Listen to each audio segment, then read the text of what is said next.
Bonjour, aujourd'hui dans cette capsule, je vais vous montrer comment aller chercher des nouvelles relations pour agrandir et développer votre réseau. Donc, je vous partage tout de suite mon écran et on va aller dans LinkedIn.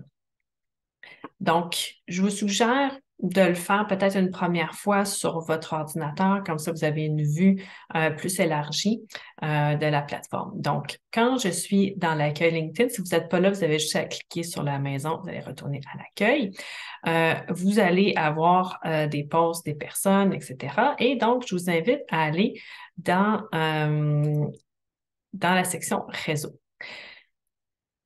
Vous allez pouvoir réviser avec qui vous êtes déjà en relation en cliquant ici sur Relations. Vous allez avoir la liste des personnes avec qui vous êtes en relation en partant avec la dernière personne qui a accepté une demande de relation. Donc, dans un premier temps, je vous suggère d'aller faire des demandes de connexion aux personnes que vous connaissez, donc les personnes qui font partie de votre réseau. Donc, on parle de relations, d'amis, de collègues de classe, dans ses collègues de travail. Évidemment, si ces personnes-là sont toujours dans le secteur que vous tentez de rejoindre. Des clients actuels, des personnes qui sont dans votre réseau d'affaires. Donc, si vous êtes dans des associations, vous pouvez aller regarder la liste des personnes de votre association, les rechercher, etc. Ensuite, ça peut être des collaborateurs. Donc, par exemple, dans mon cas, je pourrais décider de chercher des gens qui sont dans des agences de communication, des gens avec qui je travaille. J'en ai déjà fait des demandes de ce type-là. Donc, quand je vais cliquer sur mes relations, ça se peut que j'ai déjà des suggestions ici. Ici, les suggestions sont en lien avec une des dernières personnes avec qui j'ai connecté. Je vais ici avoir des personnes avec qui j'ai déjà travaillé pour Polytechnique. Je suis aussi allée, j'ai aussi étudié à Polytechnique, donc on me recommande des personnes de Polytechnique. Et à chaque fois, ici, vous pouvez cliquer sur Tout voir et là, il va y avoir encore plus de personnes de cette catégorie-là qui vont s'afficher. Ici, c'est des créateurs sur LinkedIn, des événements et des groupes. Donc, ici, vous voyez, il y a plusieurs personnes en relations publiques, coordination de relations publiques, parce que j'ai déjà fait des recherches pour trouver ces personnes-là. Je pourrais faire une nouvelle recherche, mais si vous avez déjà des suggestions, vous pouvez déjà cliquer sur Vous connecter. Donc, si vous cliquez sur Vous connecter, ça part directement. Donc, vous ne pouvez pas ajouter un message. Par contre, si je clique sur une personne, ici, si je fais se connecter, je vais pouvoir ajouter une note. Et si vous connaissez déjà la personne, c'est pas toujours nécessaire d'ajouter une note. Vous pouvez le faire. Aussi, quand c'est des gens du même domaine, souvent les gens vont accepter les demandes sans qu'on ajoute de notes. Je vous mets quand même dans le document des exemples de messages que vous pouvez envoyer. Vous pouvez les personnaliser. Mais disons que c'est à votre discrétion si vous voulez ajouter une note ou non. Donc, ensuite, puisque j'ai déjà consulté quelqu'un qui est en relation publique, on va me recommander ici. J'ai regardé tout à l'heure des profils une personne chez Tact. Donc, on me recommande des personnes avec des profils similaires, d'autres personnes en relation publique. Donc, vous voyez un peu comment fonctionne LinkedIn. Au fur et à mesure que vous allez faire des demandes, il va vous en suggérer d'autres. Donc, moi, je vous recommande peut-être les premières fois de faire un 15 minutes pour aller chercher quand même des nouvelles relations assez rapidement. L'autre chose qui peut être intéressante, par exemple, si je vois cette personne-là travaille chez Tact, je peux aller sur son profil.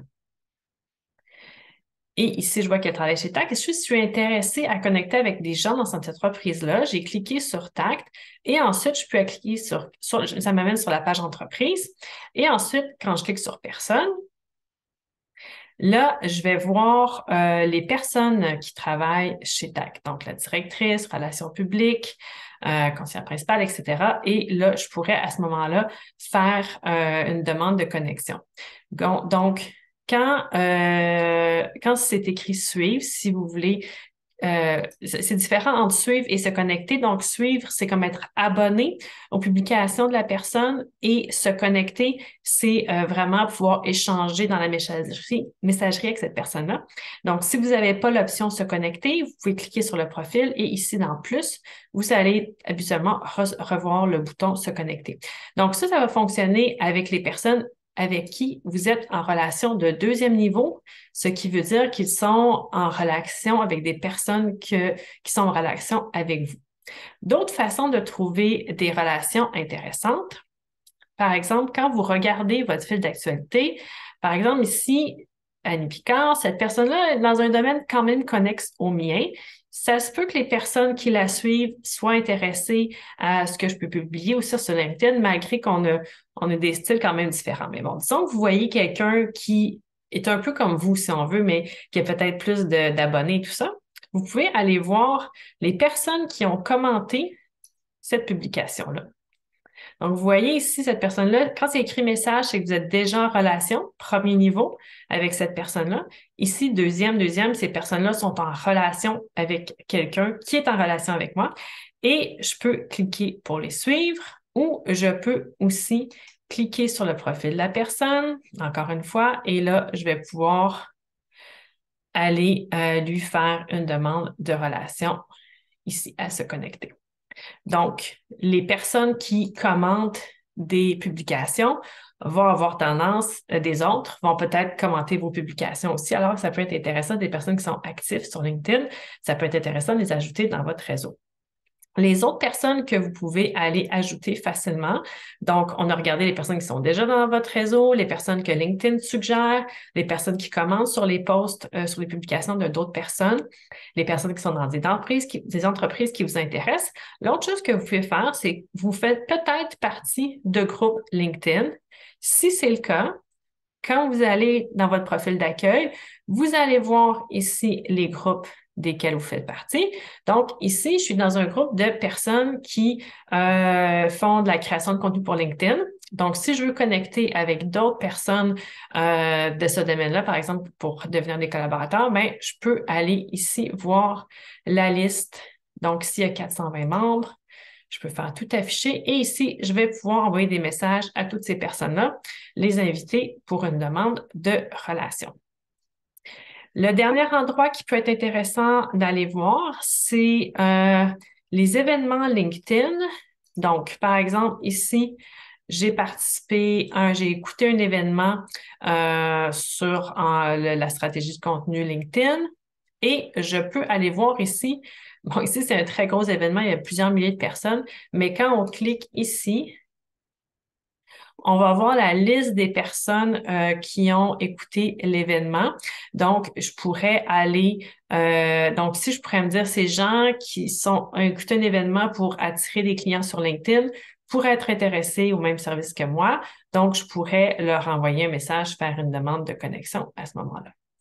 Donc, je vous suggère de commencer avec ces pistes-là pour trouver des personnes qui pourraient rejoindre votre réseau et vous allez voir qu'assez rapidement, quand LinkedIn va voir que vous êtes actif, vous allez à ce moment-là avoir des suggestions de personnes qui vont avoir les mêmes profils que les autres personnes à qui vous avez envoyé des demandes de connexion.